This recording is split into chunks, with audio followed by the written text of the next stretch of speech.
Hello, my astrology friends. This is Lada from AstroLada.com, and I'm your astrologer for the September 2025 horoscopes. September is eclipse season. That's when things really shake and move. That's when we tend to get, if there is any natural disasters, they're most intense around that time, and those are happening on the axis of water, earth. So we have to watch out for that. The lunar eclipse on the 7th of September, the Virgo eclipse on the 21st of September, solar eclipse.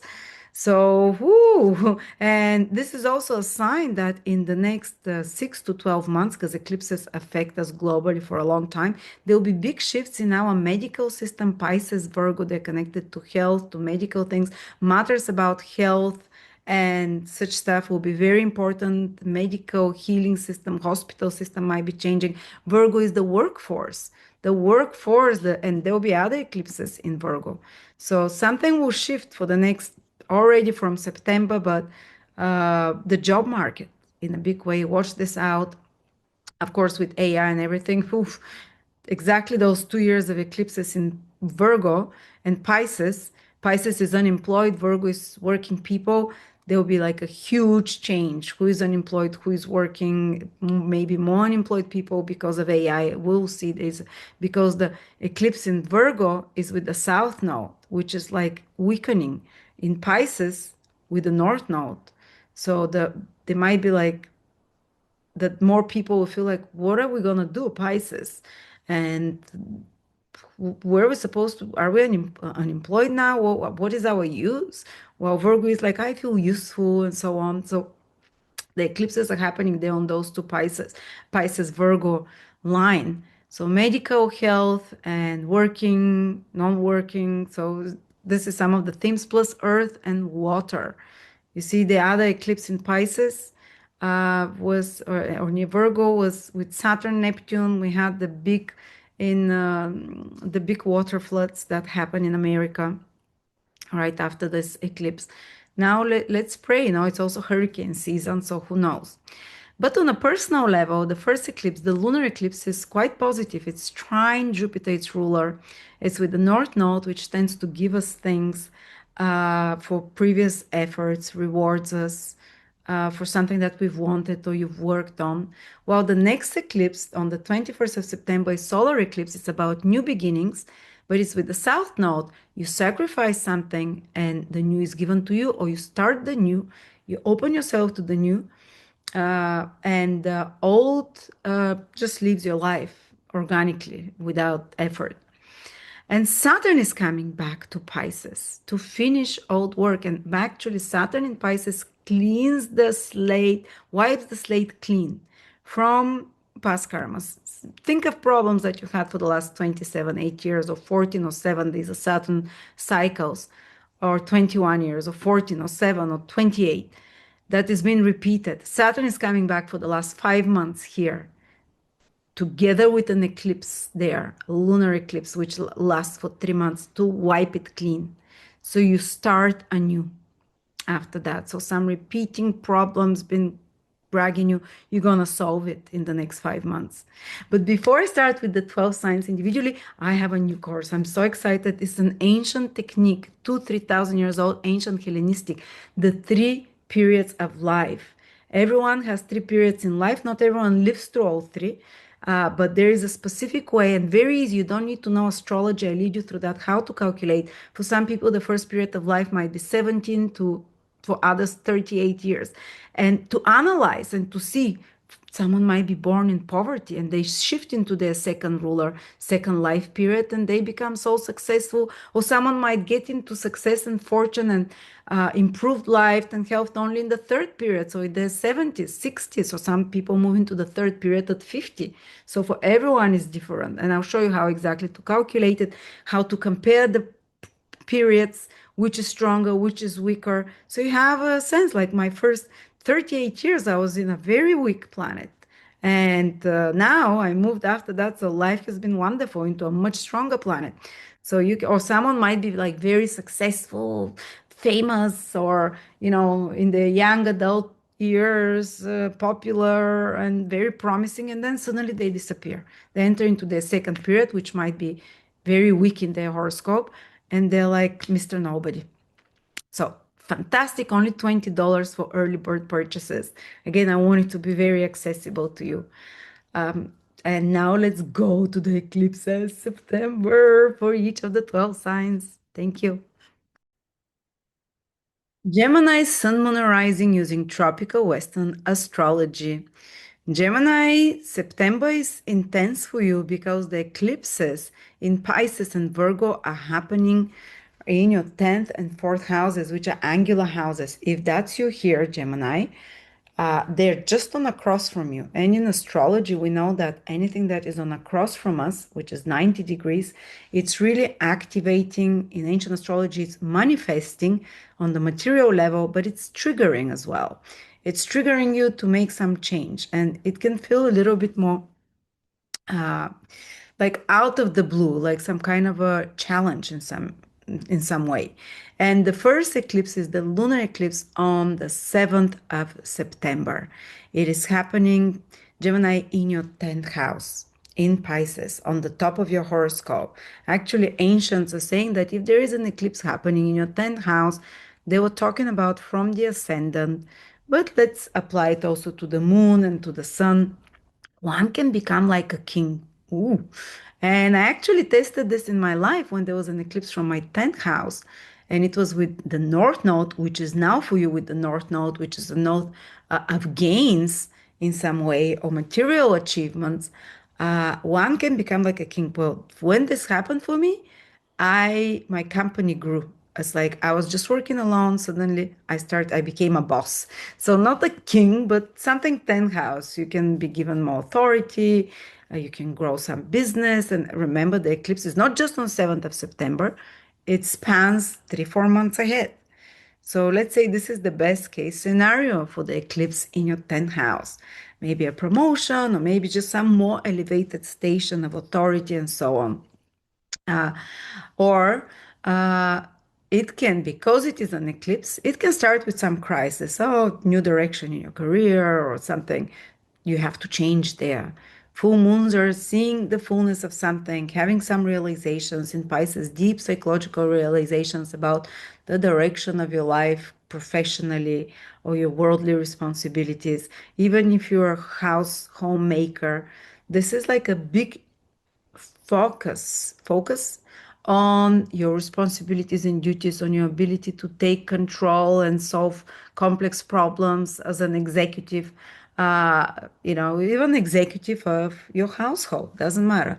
It can be on different levels. You might be activated somehow through this eclipse to take some, and it might be emotional, it is in Pisces, to take some decisions to change something in your job, in your career, in how you run your business, in your daily responsibilities. And because it's full moon eclipse with the Rahu, with the North Node, full moon can be about seeing the results of our previous actions. For some of you, it can be like a reward, for example, for previous well done job at work, completing some work project, getting a promotion of some sort. So the Rahu is material in nature to receive material and worldly recognition. But because it's an eclipse, sometimes they can be like a crisis with authority figures, with bosses, with people with more like seniority than you. If you're your own boss, something to do with your career, with your work. And even if it's a crisis, Jupiter is sending a trine to this full moon eclipse. So it will be good. Don't worry, the higher forces are looking for you. There will be, even if it starts with some kind of crisis, the need to make some change, the answers will come quickly. Jupiter being in Cancer, in your second house from money, whatever shifts might happen with career or worldly responsibility can be for the better for you financially or security wise. So it can be completing also a career project or a work project because it's full moon, it can't grow anymore. You see what it needs correction, so you need to change it, to tweak it, or to finish it, in some way.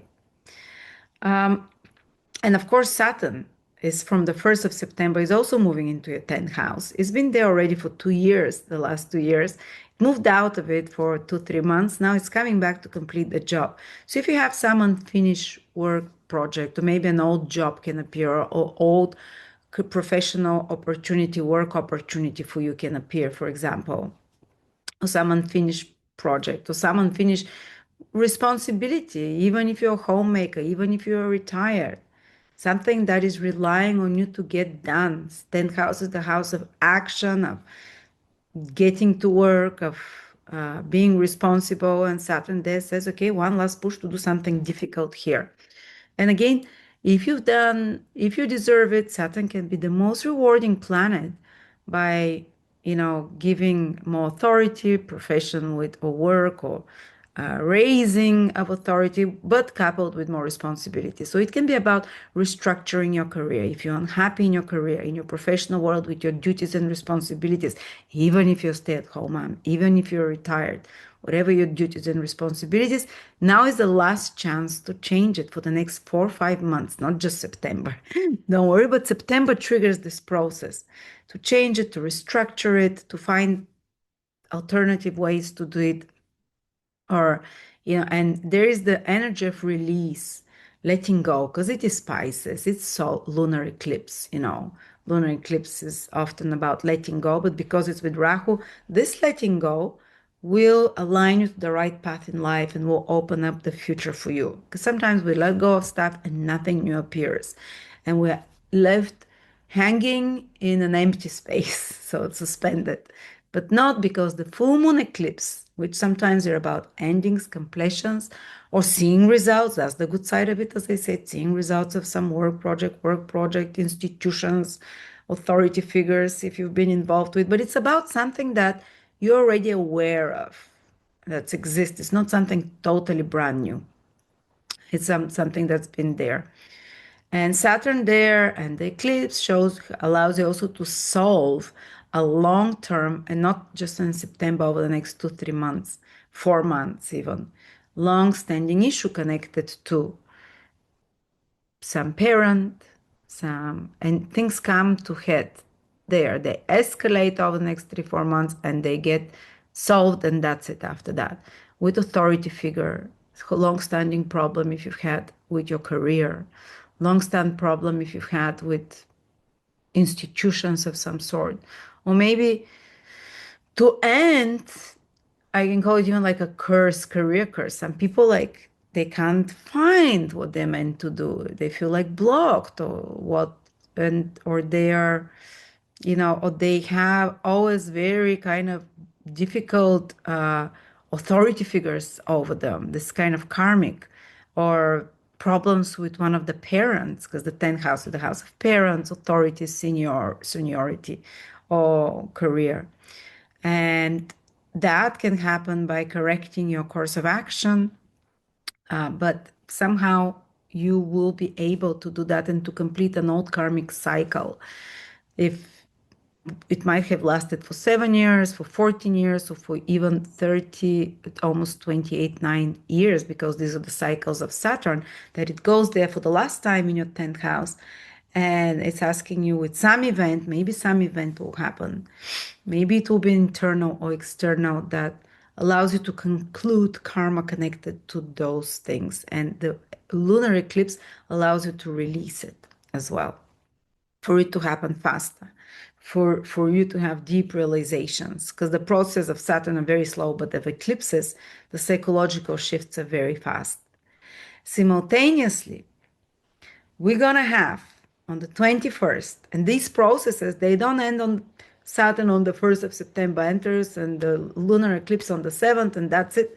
Oh, on the 8th September, you're like, nothing what you said happened. I get so upset when people do that. Lada, nothing what you said from this horoscope happened. I said, talking about Uranus in Gemini, you have 8 years to fill it, not just July.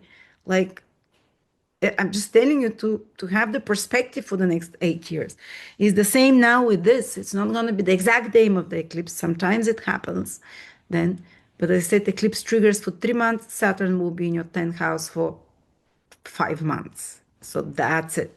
You have that to solve to complete some old work, career projects, to change your work or career or ambitious environment, to restructure your worldly duties and responsibilities, to, you know, solve some karma with institutions, authority figures, or difficult situations there. Sorry. And then we have another eclipse on the 21st. This one with 6 months duration. So don't you go complaining that didn't happen on the 21st. 6 months duration, guys. In Virgo. Actually, we had a new moon already in Virgo on the 23rd of August this year. And now another one a month later on the 21st of September. It's in your fourth house, another angular house that makes big changes, in life. That is squaring. And the first eclipse was at 0 degrees on the 23rd of August, not eclipse, the first lunar new moon. And the second one will be on the 29th degree in Virgo. So the very late degrees of Gemini might feel this solar eclipse stronger, while the middle degrees of Gemini, 14, 12, 13, 14, 15, 16, will feel the lunar eclipse more, the one in the 10th house, which directly squares them. So yeah, there can be some crisis with work, with authority figures or whatever, but it's just for good, as we said, or some big shift there. And the very late degrees Geminis, they can feel more the solar eclipse because it's at the last degree. But I think all Geminis, because the new moon in Virgo was at 0. The next new moon in Virgo, which is also a solar eclipse at 29 degrees, it includes the whole sign that is being activated. So what do we have here? God or the universe, is very rare to have 2 new moons, and one of them an eclipse at that, in the same sign.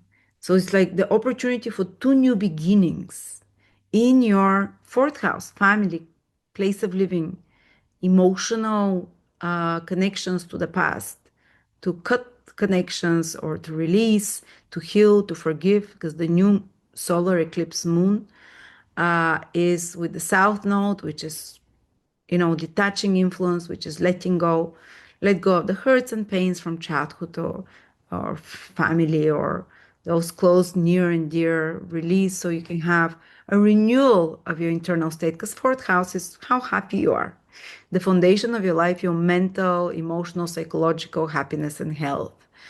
And you're asked to release like old grudges, and not only ask, it will be allowed for you. The universe will assist you in that, and to kind of have a renewal psychologically, emotionally. And it can feel, with an eclipse triggering your fourth house, a bit shaky.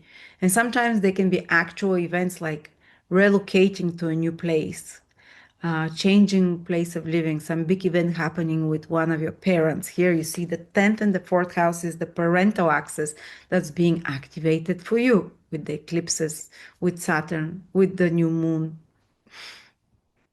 So God is asking you, make a new beginning, maybe move some of you over the next 6 months again. This eclipse might not be immediate. You're being told that you might move, you might change something about your home. Even the smallest thing like moving furniture around in that environment. Members, there might be new beginning with new members in the family. But because it's with the South node, there might be the need to, you start something new and then you're able to let go of something about your personal life or emotional attachments. So you can start something new in your personal life, but release some old ways of being and habits and emotional habits. So they can be big revelation or shake up in your psychological, emotional world, but also new beginning, like new house, new place of living, new family members, settling down. There is a double influence there, 2 new moons. One is an eclipse, and God is asking you to release something, and start something new there. Or start something new and something old will be released. Maybe some old grudges towards the past, or some old attachment that unhealthy, emotional, psychological. So yeah, Gemini, this is like for some of you, the card, your fate is moving. When the angles are activated, these are the houses of action, of things happening, of quick, fast developments. And eclipses are also very quick, fast developments.